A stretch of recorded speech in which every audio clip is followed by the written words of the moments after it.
I was 7 years old in 1957 in Dublin, where we lived on the top 2 floors above the family business, a pub.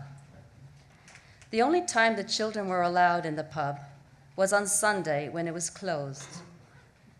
Occasionally, my mother took the 5 of us down to sit on the countertop with a bag of crisps and a mineral to watch TV while my father slept upstairs. Spending time together in the parlor upstairs was another special occasion, usually at Christmas, with a lit fireplace.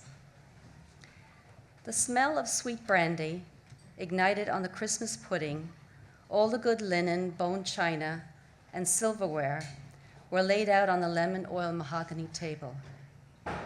My mother played seasonal tunes on the piano, and my father added a wood log to the fire.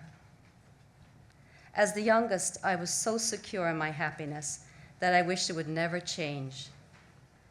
But after the Christmas crackers were pulled, my mother confirmed the rumor that we would be moving to America. My brothers and sisters were excited, but I could tell by the audible change of breath that my mother was sad, and the official news alarmed me. The plan was to move in stages. After my father left for New York, my mother and sisters went off to stay with relatives near the town of Banlamuck, County Longford.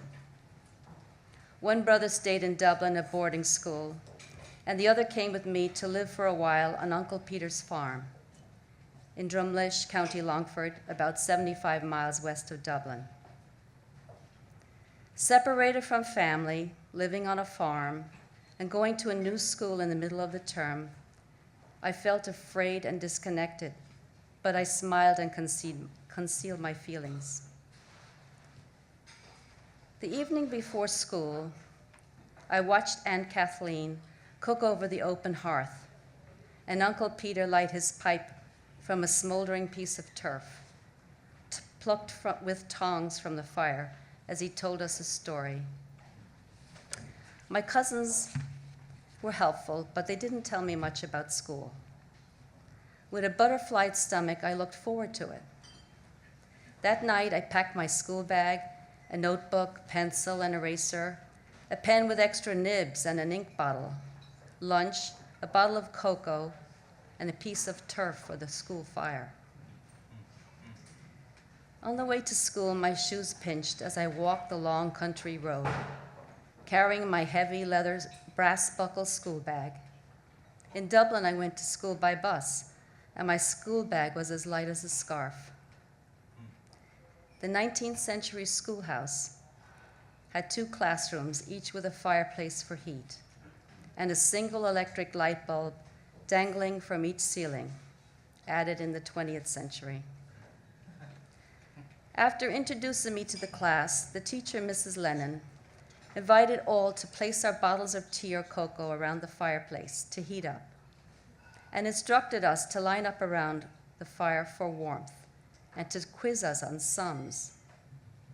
A school fireplace was mystifying to me.